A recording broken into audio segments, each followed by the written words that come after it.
Hello all, welcome to my channel. आपण आज lesson number 12 start करणार आहोत, पेरिमीटर अँड एरिया. तर आता पेरिमीटर तर तुम्ही 4th स्टँडर्ड पासून शिकत आला आहात, त्यामुळे तुम्हाला माहिती आहे पेरिमीटर म्हणजे काय. The sum of the length of all side of a close figure is the perimeter of that figure. म्हणजे जी कुठली क्लोज फिगर आहे, समजा ही फिगर आपण म्हणली, हा स्क्वेअर समजा किंवा म्हणला आपण, तर ह्या ज्या साईड्स आहेत या सगळ्याची सम म्हणजे काय झालं, पेरिमीटर झालं. आणि आता आपल्याला पेरिमीटर ऑफ स्क्वेअरचा फॉर्म्युला काय माहिती आहे, 4 इंटू साईड. ठीक आहे. आणि पेरिमीटर ऑफ रेक्टँगलचा फॉर्म्युला काय आहे, 2 लेंथ प्लस 2 ब्रेथ. म्हणजे त्याचा फॉर्म्युला आपण कसा लिहितो लिहिताना 2 इंटू लेंथ प्लस ब्रेथ असा आपण रेक्टँगलचा फॉर्म्युला लिहितो. ठीक आहे. आणि पेरिमीटर ऑफ स्क्वेअर काय आहे, 4 इंटू ए म्हणजे काय आहे इथे साईड, म्हणजे काय स्क्वेअरची साईड आहे ती म्हणजे 4 इंटू साईड. आता बघा फर्स्ट क्वेश्चन आपण बघूया, प्रॅक्टिस सेट 44 मधला. If the length and breadth of a rectangle are doubled, how many times the perimeter of the old rectangle will that of the new rectangle be? म्हणजे length आणि bread जर double केली कशाची, रेक्टँगलची, तर त्याचं perimeter किती असेल नवीन रेक्टँगलचं ते आपल्याला काढायचं आहे. तर इथे बघा, आता मी ते फिगर काढून घेतल्यात. समजा ह्याला आपण म्हणूयात, हे आहे ओल्ड रेक्टँगल. ठीक आहे, याला म्हणूयात आपण ओल्ड रेक्टँगल आणि याला म्हणूयात न्यू रेक्टँगल. कारण काय सांगितलंय, डबल जर त्याची लेंथ आणि ब्रेड्थ केली तर. आता समजा ह्याची ओल्ड रेक्टँगलची लेंथ आपण इथे एल म्हणलं, इथे बी म्हणलं, ही एल आणि ही बी झाली. ठीक आहे. तर न्यू रेक्टँगलची काय होणार आहे, बरोबर त्याच्या डबल म्हणजे 2 ने मल्टिप्लाय करायला लागेल. सो 2L 2B आणि इथे येणार आहे 2B. ठीक आहे. मग आता पहिले आपण ओल्ड रेक्टँगलचं पेरिमीटर काढून घेऊयात आणि मग नवीन रेक्टँगलचं काय येतंय ते बघूयात. इथे लिहून घेऊ आपण ओल्ड रेक्टँगल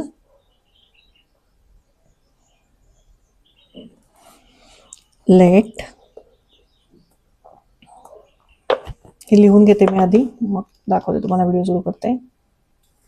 चला हे बघा, हे असं लिहून घ्यायचं ओल्ड रेक्टँगलचं. Let the length of the old rectangle be L and breadth be B. मग आता पेरिमीटर ऑफ ओल्ड रेक्टँगल काय येणार आहे, 2 इंटू एल प्लस बी. हा फॉर्म्युला आपल्याला माहिती आहे. आता आपल्याला काय करायचं आहे, न्यू रेक्टँगलचं काढायचं आहे. सो इथे लिहून घेऊ न्यू रेक्टँगल. आता न्यू रेक्टँगलची लेंथ काय असणार आहे, 2L आणि ब्रेड्थ काय असणार आहे, 2B. ठीक आहे. मग याचा पेरिमीटर आपण कसा काढणार, perimeter of rectangle of new rectangle लिहूयात. New rectangle is equal to 2 into L plus B. बघा कुठल्याही रेक्टँगलचा पेरिमीटरचा फॉर्म्युला सेम राहणार आहे, 2 इंटू एल प्लस बी. पण आता इथे एल म्हणजे न्यू रेक्टँगलचा आपल्याला काय माहिती आहे, एल म्हणजे काय आहे, 2L आहे. मग ते लिहून घेऊ इथे 2 इंटू 2L प्लस बी म्हणजे काय आहे, 2B. ठीक आहे, हे झालं. मग आता आपण हे 2 इंटू हा 2 कॉमन आहे, तो आपण बाहेर काढू शकतो, 2 इंटू एल प्लस बी. पण आता इथे लक्ष द्या, 2 इंटू एल प्लस बी म्हणजे काय आहे, ओल्ड रेक्टँगलचं पेरिमीटर आहे. मग इथे आपण काय लिहू शकतो, 2 into perimeter of old rectangle. म्हणजेच काय झालं, ओल्ड रेक्टँगलपेक्षा 2 म्हणजे ट्वाईस न्यू रेक्टँगलचं पेरिमीटर येते. मग फायनल आन्सरमध्ये आपण खाली लिहून घेऊयात, therefore the perimeter of new rectangle will be twice the perimeter of old rectangle.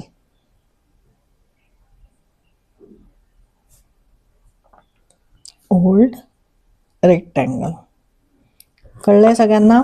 एकदा कळलं नसेल तर परत एकदा व्हिडिओ पॉज करून बघा, समजून घ्या काय काय दिलेलं आहे, काय काय विचारलंय ते. ठीक आहे. चला नेक्स्ट बघूयात. चला नेक्स्ट क्वेश्चन बघा. If the side of A square is tripled, how many time the perimeter of the first square will that of the new square. आता हा बघा, हा मी फर्स्ट स्क्वेअर काढून घेतला, इथे लिहून घेते मी फर्स्ट स्क्वेअर, आणि हा जो आहे हा न्यू स्क्वेअर आहे. मग ह्याची साईड काय असणार आहे, फर्स्ट स्क्वेअरचं काय एक समजा आपण साईड ह्याची ए म्हणली, तर न्यू स्क्वेअर काय सांगितलं, ट्रिपल्ड म्हणलंय, म्हणजे ह्याची साईड काय होणार आहे, 3a होणार आहे. ठीक आहे, तिथे आपण खाली लिहून घेऊयात first square. Late the length of the first square be a. ठीक आहे, ह्याची आपण साईड लेंथ काय घेतली, a घेतली. मग त्याचं पेरिमीटर काय होणार आहे आता, नाव पेरिमीटर ऑफ फर्स्ट स्क्वेअर किती होणार आहे, 4 इंटू साईड, हा फॉर्म्युला आपल्याला माहिती आहे, तो आपण लिहून घेतला. मग साईड काय आहे, a आहे, म्हणजे काय होणार आहे, 4 इंटू a. आता आपण न्यू स्क्वेअरचं पेरिमीटर काढूयात. इथे लिहून घेऊ आपण न्यू स्क्वेअर. ठीक आहे, मग न्यू स्क्वेअरची साईड काय आहे, काय घेतली आपण, ट्रिपल सांगितलं आहे, म्हणजे 3a आहे. मग त्याचं पेरिमीटर काय येणार आहे, perimeter of new square is equal to काय येणार आहे, 4 इंटू साईड, पेरिमीटर तर सेम राहणार आहे, फॉर्म्युला तर सेम राहणार आहे, 4 इंटू साईड. मग ह्याची साईड काय आहे, 4 इंटू 3a. ठीक आहे, म्हणजे आता आपण हे असं लिहू शकतो का, 4 इंटू 3 इंटू a असं लिहू शकतो.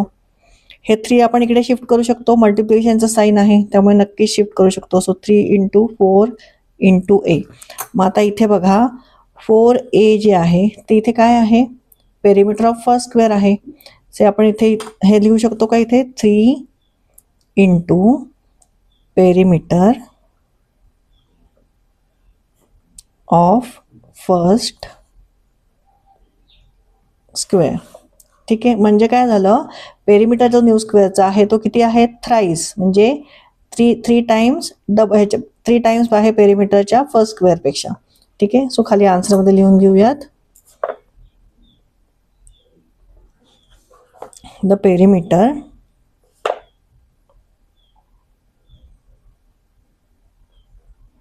Of new square will be 3 times किंवा थ्राईस, कसंही लिहू शकता तुम्ही, will be 3 times the perimeter of first square. ठीक आहे, कळलंय सगळ्यांना, एकदम सोपं आहे. जसं जसं दिलं तसं जसं आपण करत गेलो स्टेप बाय स्टेप की सोपं जातं करायला मॅथ्समध्ये. चला नेक्स्ट बघूयात. चला पुढचा थर्ड क्वेश्चन बघा काय आहे, given along side is the diagram of A playground, it shows the length of it sides, find the perimeter of the playground. Perimeter म्हणजे काय, या सगळ्या साईडची आपल्याला ॲडिशन करायला लागणार आहे. आता इथे साईड बघा कुठल्या कुठल्या दिलेल्या आहेत, आपण नावं देऊन घेऊया त्याला. ए, वर्टायसेसला नावं लिहून घेऊ म्हणजे सोपं पडेल आपल्याला करायला. ABC D E आणि F. ठीक आहे, आता ही नावं देऊन घेतली. आता आपल्याला याची सगळ्याची ॲडिशन करायची. मग आता इथे AB आपल्याला माहिती आहे का, AB काय आहे, या एवढा समजा आपण हे इथे डॉट करून हे जॉईन केलं तर हे सेम होणार आहे, म्हणजे हे 15 प्लस हे 15, 15 प्लस 15 किती होणार आहे, समोरची साईड AB 30 सेंटीमीटर होणार आहे. ठीक आहे, सॉरी 30 मीटर होणार आहे. त्याच्यानंतर ही 10 मीटर आहे आणि पुढची ED आहे ती 5 मीटर आहे, म्हणजे मग BC किती होणार आहे, ती त्याची ॲडिशन करायला लागेल आपल्याला. ती होणार आहे 10 + 5 इज 15 मीटर. आणि मग आता ह्या सगळ्याची ॲडिशन केली की आपल्याला पेरिमीटर मिळेल. सो आपण इथे लिहिताना आता लिहून घेऊयात, side AB is equal to कुठल्या साईडची ॲडिशन करायला लागणार आहे, FE आणि CD. So side FE plus side DC किंवा CD काही लिहू शकता तुम्ही. मग आता हे काय आहे, साईड FE 15 मीटर आहे प्लस DC किती आहे, 15 मीटर आहे, म्हणजेच काय झालं, ह्याची ॲडिशन काय झाली, 30 मीटर, म्हणजे आपल्याला ABची साईड मिळाली. ठीक आहे, हे एक्सप्रेशनमध्ये लिहायला लागेल तुम्हाला सगळं. त्याच्यानंतर साईड आता कुठली आपल्याला फाइंड करायची आहे, BC फाइंड करायची, जी दिलेली नाही आहे. So side BC is equal to कशाची ॲडिशन करायला लागेल आपल्याला, side AF plus ED. Side AF plus ED म्हणजेच काय येणार आहे, AFचं काय आहे 10 मीटर आहे प्लस ED काय किती आहे 5 मीटर आहे. म्हणजे टोटल काय झालंय 15 मीटर. म्हणजे साईड BC आपल्याला मिळाली, इथे AB मिळाली आपल्याला. आता कुठली माहित नाही आपल्याला अजून मिळाल्या सगळ्या साईड आपल्याला. आता ह्या सगळ्या साईड मिळाल्या आपल्याला काय करायचंय, पेरिमीटर काढायचं आहे, पेरिमीटर ऑफ ए प्लेग्राऊंड, म्हणजे या सगळ्या साईडची ऍडिशन. सो इथे लिहून घेऊ, therefore perimeter of the playground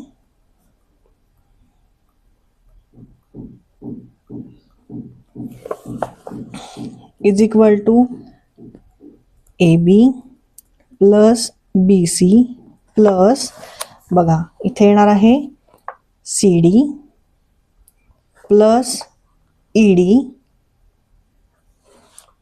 plus EF किंवा FE लिहूयात आपण, मगाशी FE घेतलं होतं, आणि प्लस AF. ठीक आहे, AB घेतलं, BC घेतलं, CD ED FE आणि AF, म्हणजे झाली टोटल सगळे घेऊन झाले. आता ह्याची ॲडिशन करूयात. AB किती आहे 30 मीटर, प्लस BC किती आहे 15 मीटर, CD किती आहे 15 मीटर, ED काय आहे बघा इथे, ED 5 मीटर, प्लस FE किती आहे 15 मीटर, प्लस AF आहे 10 मीटर. ठीक आहे, या सगळ्याची ॲडिशन करू बघा. 30 मीटर प्लस 15 प्लस 15 इज 30, म्हणजे इथे 60 झालं, आणि 15 प्लस 5 इज 20 प्लस 10 इज 30, म्हणजे टोटल किती झालं 90 मीटर. मग खाली आन्सरमध्ये लिहून घेऊयात, the perimeter of playground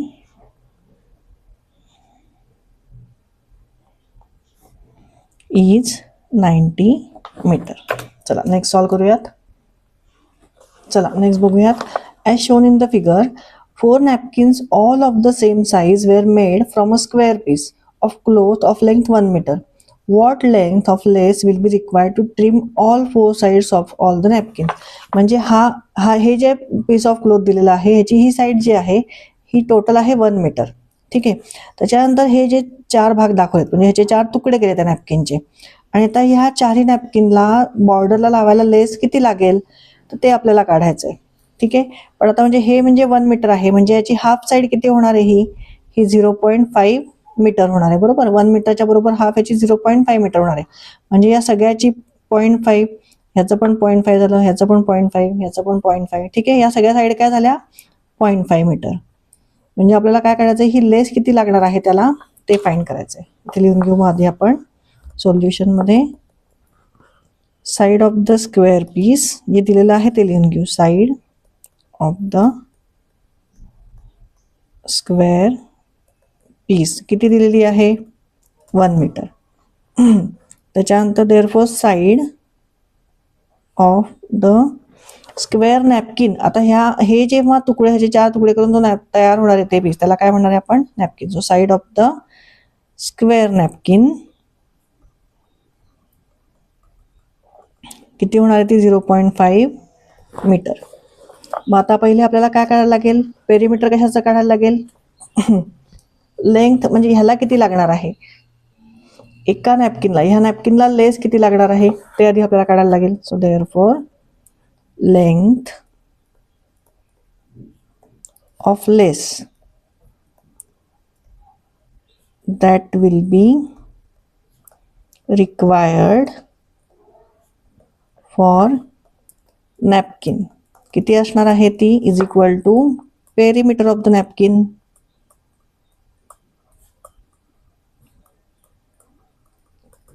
perimeter का घेतलं, कारण पेरिमीटर म्हणजे काय, बॉर्डर साईड, पूर्ण बॉर्डर साईडची आपण ऍडिशन करतो. म्हणजे मग एवढी ह्याला जर नॅपकिनला जर लेस लावायची तर ही पूर्ण इथे साईडला लावायला लागेल, म्हणजेच काय झालं ते पेरिमीटर झालं. पेरिमीटर ऑफ नॅपकिन म्हणजे स्क्वेअरचं पेरिमीटर काय आहे 4 इंटू साईड, हा फॉर्म्युला आपल्याला माहिती आहे. इज इक्वल टू 4 इंटू काय आहे, आता एका नॅपकिनची साईड 0.5 मीटर आहे. सो 4 इंटू 0.5 मीटर, म्हणजेच काय येणार आहे 4 ने 0.5 ला मल्टिप्लाय केल्यावर येत आहे 2 metre.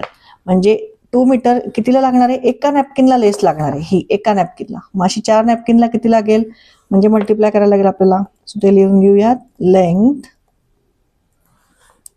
Of less that will be required for किती 4 नॅपकिन्स. 4 नॅपकिन्स करता किती लागेल? 4 napkins is equal to 4 into एका नॅपकिनला किती लागणार आहे? 2 metre. So 4 into 2 is 8 metre. म्हणजे टोटल लेस किती लागणार आहे? 8 मीटर. सो फायनल आन्सरमध्ये लिहून घेऊयात आपण 8 metre long lace will be required to trim all 4 napkins.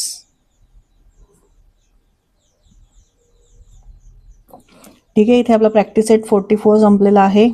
तुम्हाला जर व्हिडिओ आवडला असेल तर नक्की लाईक आणि सबस्क्राईब करा. थँक्यू.